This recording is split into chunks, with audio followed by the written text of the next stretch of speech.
سلام.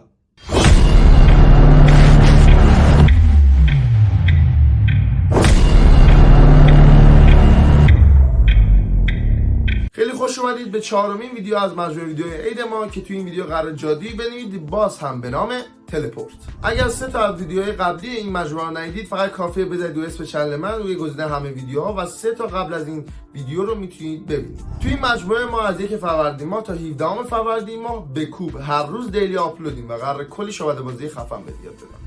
هر روز رأس ساعت 12 ویدیو آپلود میشه. بریم هم دیگه اول اجرا و بعد آموزش رو ببینیم. فقط قبل از اینکه بریم اجرا رو ببینیم ویدیو رو لایک کن، چنلمو سابسکرایب کن و حتما زنگوله رو فعال کن و کامنت برام بزن بریم سراغ اجرا. بیا که قرار چشماتم گول بزنم. من اینجا 52 تا کارت به همراه 2 تا کارت جوکر دارم و این کارت ها رو کامل با هم دیگه قاطی میکنم، یعنی کاری که همه ایرانی ها توقع از شعبده بازی دارن و همونطور که میبینید کامل کارت ها دارن میرن داخل هم دیگه. حالا از بیننده میخوام بین این 52 تا کارت یک کارت رو انتخاب کنه و فرض بگیریم این کارت انتخابی. لطفا کارت رو به خاطر بسپارین که قراره آخر سر ببینید چه اتفاق خفنی میفته. من کارت رو میام ور میدارم میذارم اینجا، همونطور که میبینید خود کارت.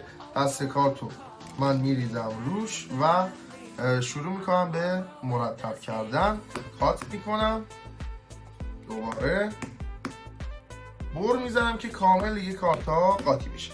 و حالا قراره که یک اتفاق بسیار بسیار بسیار جادویی بیفته.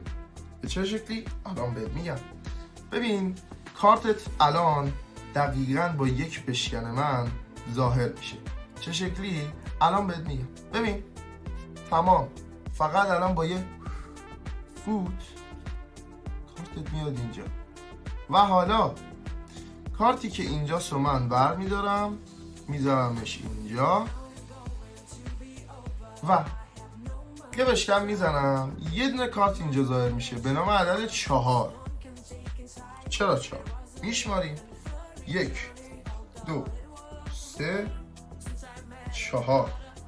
کارتت مگه اینجا نبود؟ اومد اینجا.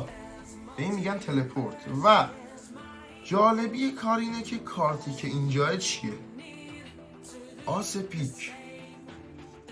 و حالا ما اگه این آس پیک رو برداریم روی این 3 تا کارت بزنیم، این 3 تا کارت هم کارت هایی نیستن جز آس آس آس. لذت تلپورت. این هم بود از اجرای خفن این شواهد بازی که قرار همین الان آموزش رو ببینید. و فقط تنها کاری که قرار بکنی اینه که ویدیومو لایک کنین، چنلمو سابسکرایب کنین، زنگوله‌مو فعال کنین و کامنت بذارید. بیا بریم سراغ آموزش. برای انجام این کار فقط و فقط کافیه که شما یک ذره تردستی با دست بلد باشید. به چه شکلی؟ و یک سری هم ترتیب خاص داره. ترتیب خاصمون اینه که ما باید 4 تا آس رو به همراه کارت 4 دل جدا کنیم و ترتیبشون این شکلیه که اول آس پیکو میذاریم و بعد 4 دل، بعد آس دل، بعد آس گیشنیز، بعد آس خشت. این تا اینجا. و این دسته‌ای که چیدید رو میندازیم. و من یک نکته رو بگم که اگر توی اجرا شما متوجه کار شدین، یکی اینکه شعبده بازین و میفهمین که یک سری اتفاقات داره میفته، این هیچ. اگر واضح بود از دست من کاری بر نمیاد. چرا؟ چون زاویه دیدی که شما میبینین از بالاه، ولی با کسی که انجام میدین از مستقیمه و مطمئن باشید که چیزی نمیبینی. من این نکته رو میخواستم بگم که یه وقت اشتباهی پیش نیاد.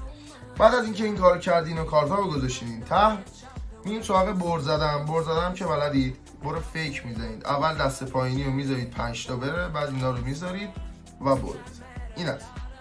یا میتونین از این بر استفاده کنید. یکی میدی اینور یه بیریک، یکی دیگه این رو میندازید، اینم میندازید. بعد از اینکه بر زدین ازش میخوای کارت انتخاب کنه و مثلا این کارت رو انتخاب میکنه، یعنی کارت 7 گیشنیز. بعد از اینکه کارت رو انتخاب کرد شما میای چیکار میکنی؟ دسته رو نصف میکنی، میدی به این دست، اینو میندازی روی این دست و اینو به تو صورت نامرتبی ول میکنی. این باعث میشه که این پایین اولین کارت اینجا باشه و شما خیلی راحت اینو میدی بالا، انگشت بریکت میاد اینجا، اینا هم جمع میکنه و اینجا میشه کارت بیننده. بعد اینو میندازی، میگی بر بزنیم و تمام، کارت بیننده انتقال یافت به بار. و بعدم دوباره برو فکر میزنی، هر کاری دلت میخواد میتونی بکنی، ولی ترتیب به هم نخوره. بعد از این کار حالا چیکار میکنید؟ وقتی که دارید حرف میزنید میگید قرار با یه فوت من کارت تو پیدا بشه. به چه نحوی؟ و این وسط صحبت ها من 5 تا کارت رو شمردم. بهتره که به این شکل بگیرین دست رو و میشمارین 1 2 3 4 5 میشه این شکل 1 2 3 4 5 و شما اینو بریک میگیرین به این نحو، این شکلی و کسی نمیفهمه از زاویه دید روبرو. وقتی که دارین حرف میزنین میگین قرار با یه فوت من کارتت ظاهر بشه. وقتی که شمردی اینو کات میکنی و میگی کارتت اومد اینجا. و وقتی که میخوای اینو برگردونی، این خیلی مهمه، میخوای برگردونی اینو میندازی روی این و این دیگه هفتگیش نیست، این آس پیکه و میگی من آس پیکو میذارم اینجا. پس چی شد؟ من وایسید بردارم 3 4 5 این هفتگیش نیست، وایسید دوباره من اینا رو جایگذاری کنم یه بار دیگه انجام. شما هفتگیش رو نشون دادی. وقتی میخوای برگردونی در ثانیه اینو همراهش ول میکنی، همونی که بریک گرفته بودی و میگی من کارتو میذارم اینجا و حالا اینو میندازید روی این، میگید خب یه بشکم بزنم یه کارتی میاد بالا، 4 دله، 4 تا میشماریم 1 2 3 4 و 4می دقیقاً کارت بیننده است و میگید که کارتت مگه اینجا نبود، چرا اینجا ظاهر شد؟ و میگید پس این چیه؟ و اینو برمیگردونید میبینید آسه و وقتی اینو میمالید روی همه اینها تبدیل میشن به آس و اینجاست که واقعا بیننده هیچ ایده ای نداره. این هم بود از اجرای 4مین ویدیو از مجموعه ویدیوهای عید ما. امیدوارم که لذت کافی رو برده باشی. اگه خوشت اومد حتما ویدیومو لایک کن، چنلمو سابسکرایب کن، زنگوله‌مو فعال کن و مثل که تا این ویدیو هم بودی و تا ویدیو بعدی فعلا.